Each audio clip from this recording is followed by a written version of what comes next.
America के visa के बारे में बातें कर लेते हैं। आज बहुत से भाइयों कमेंट आए हुए हैं, भाई हमें भी बुला लो। ठीक है, वीज़ा कैसे लगता है, आप कैसे गए हुए हो। तो व्लॉग की शुरुआत कर लेते हैं। आज मैं बनाऊंगा आलू के पराठे और साथ में आपको बताऊंगा मैं स्टूडेंट वीज़ा, H1 वीज़ा और जो मेरे भाई कमेंट कर रहे हैं वो अमेरिका कैसे आ सकते हैं कैसे नहीं। तो भाई सबसे पहले बात कर लेते हैं स्टूडेंट वीज़ा की। तो क्या होता है ना, अमेरिका का स्टूडेंट वीज़ा इंटरव्यू बेस होता है। तो सबसे पहले आपको क्या करना होता है ना, आपको एक इंग्लिश का टेस्ट देना होता है। इसमें से कोई भी दे सकते हो, आप टोफल दे सकते हो या आइल्स दे सकते हो। उसके बाद आपको यूनिवर्सिटी में अपने डॉक्यूमेंट भेजने होते हैं सारे। जब आपके डॉक्यूमेंट वहाँ पहुँच जाते हैं, वो आपकी एप्लीकेशन रिव्यू करते हैं। मतलब इस बीच में मैं ये चीज़ें इतनी डिटेल में नहीं बता रहा, लेकिन आप समझ जा रहे। जैसे आपको ऑनलाइन उस यूनिवर्सिटी की एप्लीकेशन भरनी होती है। जब आइल्स और टोफल आप देते हो तो उसका रिजल्ट आपको यूनिवर्सिटी में भेजना होता है। आपको फिर यूनिवर्सिटी में एक ना एडवाइज़र असाइन हो जाता है। आप ईमेल के थ्रू या फ़ोन के थ्रू, या आपका कोई यूएसए में, तो उनसे कॉन्टैक्ट करते हैं कि वो फॉलोअप कर लें। तो वो सब चीज़ें बता देते हैं। बेसिकली जब आपके पूरे डॉक्यूमेंट हो जाते हैं ना, जैसे ट्रांसक्रिप्ट वगैरह भेजनी होती है आपको यूनिवर्सिटी से डायरेक्ट, जिस यूनिवर्सिटी से आप पास आउट हुए ना इंडिया में, वहाँ से। जैसे इंडिया में हमारा, मेरे टाइम पे था, अभी तो शायद चेंज हो गया है हमारा, तो मार्क्स का सिस्टम था, है ना। लेकिन अब क्या हो गया है, शायद जीपीए का सिस्टम हो गया है। तो जैसे अमेरिका की यूनिवर्सिटीज़ ना जीपीए कंसीडर करती हैं, तो आपको अपने मार्क्स को, जो भी जैसे 100 हैं, 70 80 जितने परसेंटेज आए ना, उसको जीपीए में कन्वर्ट करवाना होता है। तो मतलब वो सब चीज़ें हैं, वो सब चीज़ें करके और आपको अपने डॉक्यूमेंट सारे फिर भेजने होते हैं। और जब अगर आपका एक्सेप्ट हो जाता है तो यूनिवर्सिटी आपको I-20 भेजती है। अब भाई कई लोग पूछते हैं कि कौन सी यूनिवर्सिटी सेलेक्ट करूँ। यार मैं उसमें नहीं बता सकता आप कौन सी यूनिवर्सिटी सेलेक्ट करोगे, आपके ऊपर है। वो गूगल है, चैट जीपीटी, आजकल तो पूरी रिसर्च कर सकते हो। जैसे मैंने की थी यहाँ पे अपना एमएस की थी, मास्टर इन साइंस, जो की थी मेरी इंफॉर्मेशन टेक्नोलॉजी में।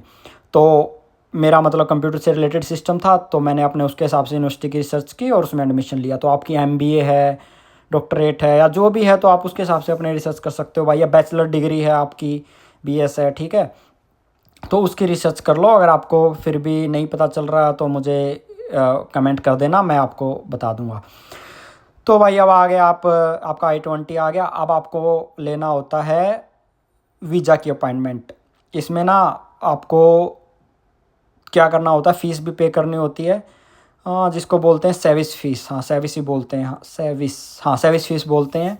और सर्विस फ़ीस वगैरह भर के, ये मेरा यार, मेरे को ना 10 साल 12 साल हो गए हैं, तो थोड़ी बहुत टर्म्स याद नहीं है मुझे, लेकिन ठीक है, मैं कोशिश करूँगा बताने की। तो सर्विस फ़ीस भरनी होती है पहले, उसके बाद आपको वीज़ा अपॉइंटमेंट लेनी होती है।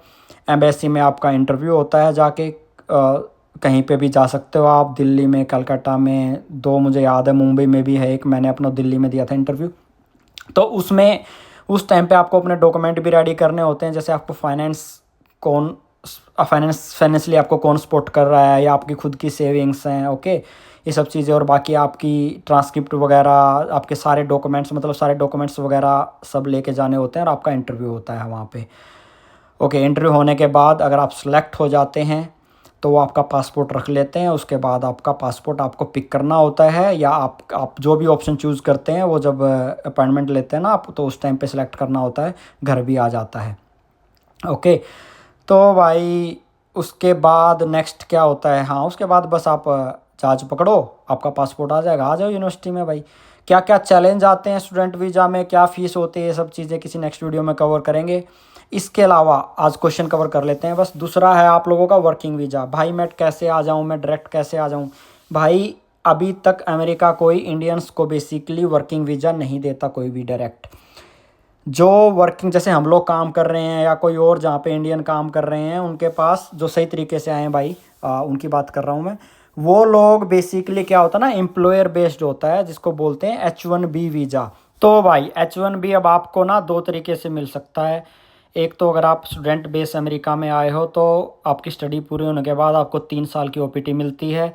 और इस दौरान आप जिस भी कंपनी में काम कर रहे हो, मतलब जिस भी एम्प्लॉयर के साथ काम कर रहे हो, या फुल टाइम हो, तो वो कंपनी आपका H1B लगाएगी। आपके पास 3 चांसेस होते हैं। अभी तो भाई देखना पड़ेगा, मेरे टाइम पे लॉटरी सिस्टम था, अभी शायद चेंज हो गया हो, बट अभी मेरे पास सच बताऊँ मैं रिसर्च करता नहीं हूँ इतनी, तो वो चेक करके बताऊँगा किसी वीडियो में।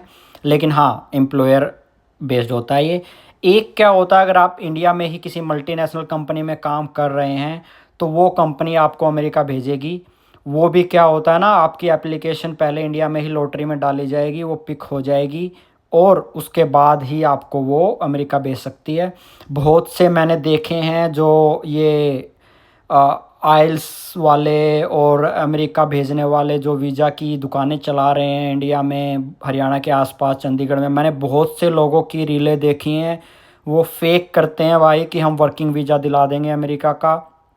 इन लोगों से बिल्कुल बचो भाई, ऐसा कोई वीज़ा नहीं है आज के टाइम में अमेरिका का, सिर्फ एम्प्लॉयर लगा सकता है।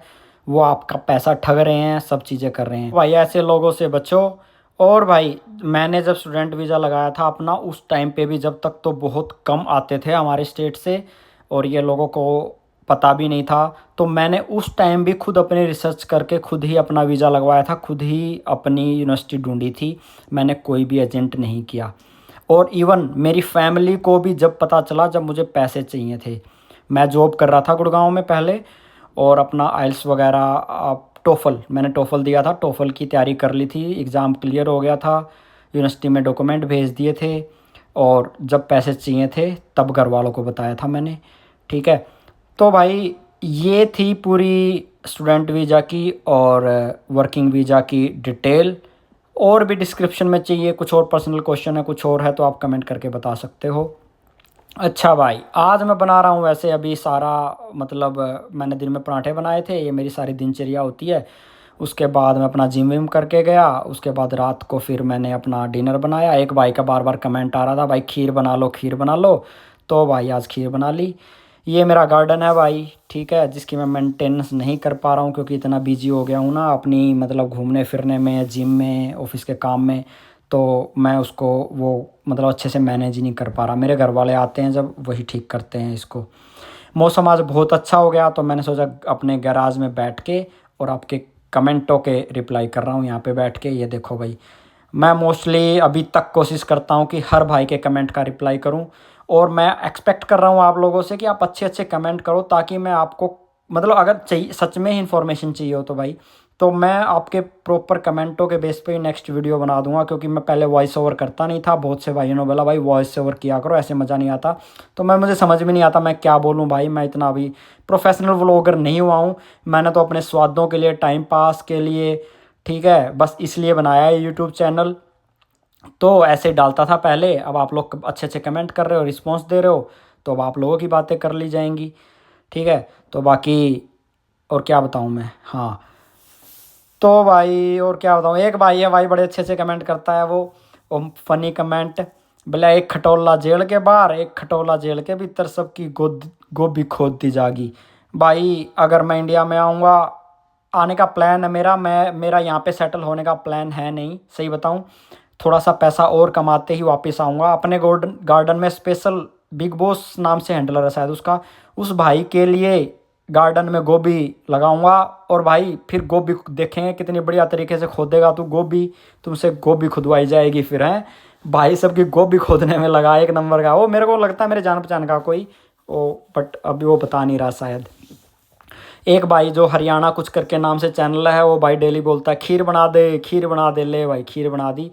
मैं ज़्यादा चावल नहीं डालता हूँ खीर में, दूध को थोड़ा गाढ़ा कर लेता हूँ, और जो पीने में ऐसे सपाटे थाली में डाल के, ऐसे सपाटे डाल के पीने में मुझे मज़ा आता है। और ये देखो अपनी बढ़िया, मतलब ड्राई फ्रूट ज़्यादा होते हैं और चावल कम होते हैं। साथ में अपनी बनी है आज आलू शिमला मिर्च की सब्ज़ी, बढ़िया रोटी पे रख के और इसी पे खा लेते हैं, क्यों कटोरी धोनी है।